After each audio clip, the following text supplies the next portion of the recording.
Bonsoir, bonsoir, bonsoir. Je m'appelle Karine Sanadina. Je suis écrivaine, auteure de 4 livres. Je viens faire cette vidéo parce que je m'aimerais sensibiliser sur la violence conjugale et les relations toxiques. Je suis survivante de violences conjugales. Oui, survivante. J'ai été dans une relation, dans un mariage où j'ai été abusée pendant 20 ans. Je suis maintenant libre. Je suis mère de 4 enfants. Aujourd'hui, j'aimerais partager mon histoire. Une histoire qui m'a permis d'écrire ce livre que je tiens entre mes mains. Une histoire qui a fait de moi la femme forte que je suis aujourd'hui. Une histoire qui a fait de moi celle que je suis aujourd'hui pour donner ce message. Je m'étais mariée très jeune, j'avais 19 ans. Quand je grandissais, j'aimais vraiment le mariage parce que quand je voyais mon père et ma mère, j'étais très contente. Alors quand je grandissais, j'avais cette photo du mariage dans ma tête. Et je pensais ou je croyais que cela pouvait aussi être mon cas. Et malheureusement, j'avais fait un mauvais choix. Voilà pourquoi dans la vie, quand nous faisons les choix, quand il s'agit des relations, nous devons faire des bons choix. Et non seulement faire des bons choix, nous devons prêter attention aux choix que nous faisons. Je n'avais pas fait attention. Et pourtant, tous les signes étaient là dès le début. J'étais aveuglée par l'amour. J'ai aimé avec mon cœur au lieu d'aimer avec ma tête. Je croyais qu'en priant, les choses devaient changer. Ce n'était pas le cas. Parce que n'oublions pas que la prière ne résout pas tout. Le changement est une décision de soi.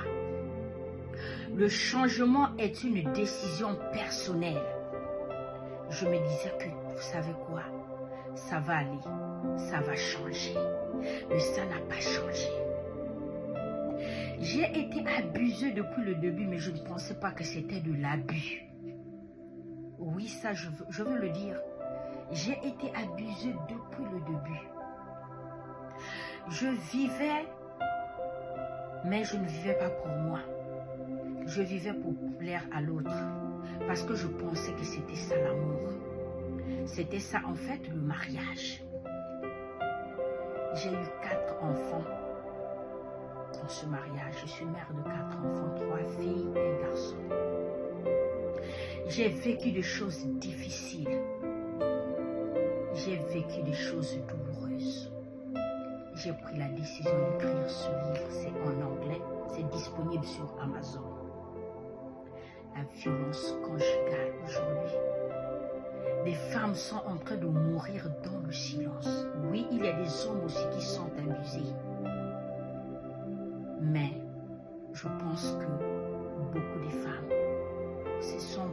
beaucoup de femmes sont abusées par rapport aux hommes. J'ai prié, j'ai espéré en croyant que les choses vont marcher. J'ai été abusée physiquement. J'ai été abusée émotionnellement. J'ai été abusée financièrement. J'ai été abusée mentalement. 20 ans. J'ai vécu pendant 20 ans dans la souffrance. Une souffrance que je ne pouvais partager à personne.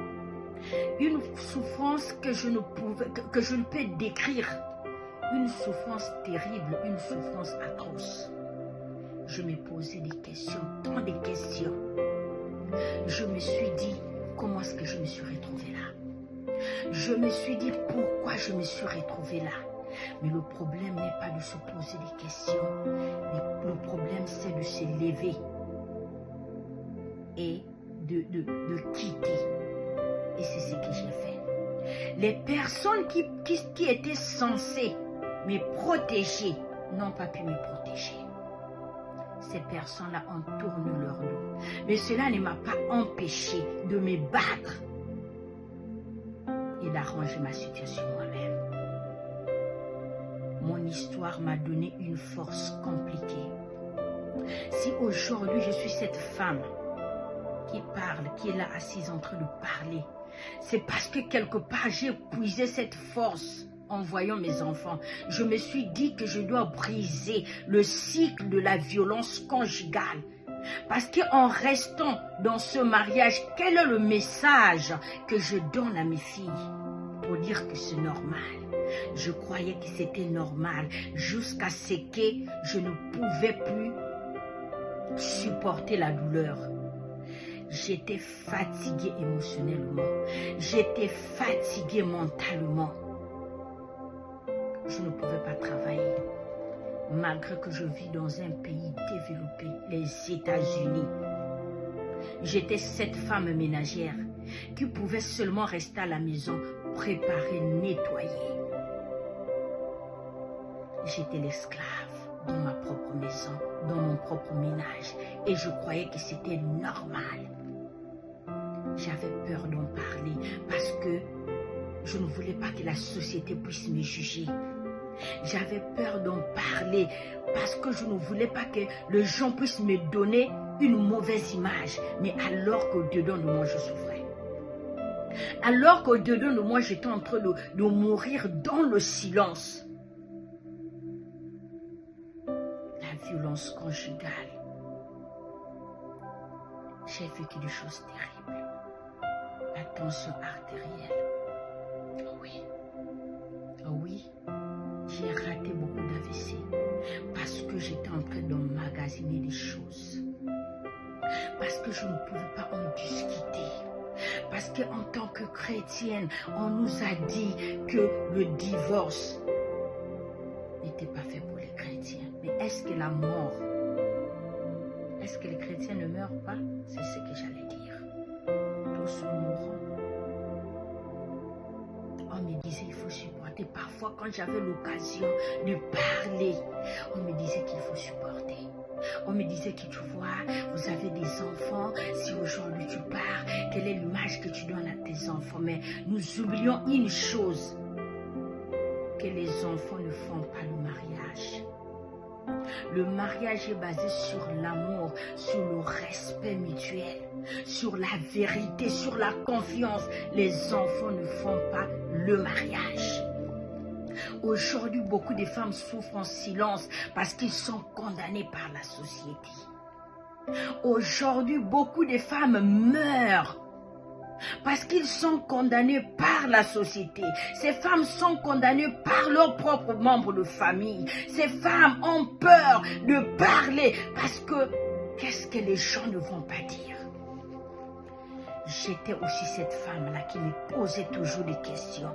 Qu'est-ce que les gens ne vont pas dire? J'étais cette femme-là qui savait bien jouer le jeu des cache-cache parce que quand j'étais dehors, je donnais l'impression que tout allait bien. Mais quand je revenais dans la maison, je partais dans la douche, je m'enfermais, je pleurais. Je n'avais pas de liberté financière. Je n'avais pas de parole. J'étais cette femme-là qu'on avait dit que si aujourd'hui tu pars, regarde comment tu es vilaine. Quel est cet homme qui va t'accepter avec ce corps tordu que tu as? J'étais cette femme-là que l'estime de soi était brisée. Et pourtant, je suis partie à l'école.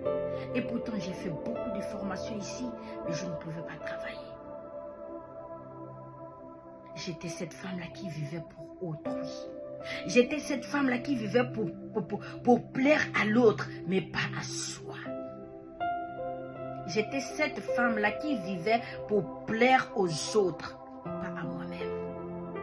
J'étais cette femme qui n'a pas d'estime de soi. J'étais cette femme-là qui ne m'aimait pas moi-même, jusqu'à ce que je comprenne que je dois m'aimer. Jusqu'à ce que je comprenne que j'ai de la valeur. Jusqu'à ce que je comprenne que ça, c'est pas la vie que moi je rêvais, peut-être quand j'étais enfant. Je ne dis pas que le mariage est mauvais, mais c'est que je dis, se mettre en couple avec une mauvaise personne vous rend misérable. Et j'étais misérable. J'étais misérable. Ma vie était misérable. Jusqu'à ce que je décide de quitter les choses parce que j'étais fatiguée. 20 ans de souffrance, 20 ans de torture morale. 20 ans de souffrance, 20 ans de torture morale. Jusqu'à ce que je prenne le courage et la décision de quitter ce mariage toxique. Oui, c'était toxique. J'étais esclave. Je n'avais pas de parole. Je n'avais pas d'opinion à donner. C'était compliqué. Je ne voulais pas dire à mes filles que c'est comme ça, le mariage. J'ai voulu briser le cycle de la violence conjugale et je l'ai brisé. Aujourd'hui, me voilà épanouie dans tous les sens. Épanouie dans tous les sens. Je n'ai plus un problème de tension aujourd'hui. Non, je n'en ai plus. Parce qu'avant, c'est chaque 2 jours qu'il fallait que j'aille à l'hôpital. Parce que la tension artérielle était toujours élevée. Jusqu'à ce que je croise une infirmière qui m'a juste posé 3 questions. Et ces 3 questions-là m'ont donné une autre vision de voir les choses. Parce qu'aujourd'hui, si je meurs, qui va élever mes enfants? C'est ça en fait que les femmes doivent comprendre. On ne peut pas rester dans une situation toxique, dans un mariage toxique, dans une relation toxique à cause des enfants en fait. Si vous perdez votre vie, ces enfants-là vont toujours continuer à grandir. Ces enfants-là auront leur vie à eux. Ces enfants-là vont se marier, ces enfants-là vont travailler. Entre-temps, vous êtes déjà partis. J'ai refusé d'être la victime de la domestique violence. J'ai refusé d'être la victime de la violence domestique. J'ai pris la décision, c'était pas facile. Quand je suis sortie, je n'avais ni compte bancaire, je n'avais ni boulot, ni voiture. Je me suis dit que je vais prendre ce risque-là. Je suis sortie. Et j'ai commencé là où j'ai commencé. J'ai tout recommencé. J'ai recommencé en fait. Je n'ai pas commencé, mais j'ai recommencé. Et aujourd'hui, me voilà. Je suis repartie à l'école. Faire encore une formation. Je travaille dans le domaine médical. Je prends soin de moi, je prends soin de mes enfants. Aujourd'hui, mon histoire a fait de moi cette femme forte que je suis aujourd'hui. La violence conjugale tue les femmes à petit feu. La violence conjugale est en train de tuer combien de femmes sont en train de mourir tous les jours dans le silence, mais aussi sont partis parce qu'ils n'ont pas pu parler, parce que la société les a condamnés à rester là. La violence conjugale. Mon livre est disponible pour les anglophones sur Amazon. Je reviendrai. Je vais développer les sujets, les chapitres qui se trouvent dans mon livre. La douleur que personne n'a vue. Personne ne savait que je souffrais. Parce que j'avais honte d'être jugée par la société. Parce que je vivais pour plaire, mais je ne vivais pas pour moi. Jusqu'à ce que j'ai compris qu'il fallait que je vive pour moi.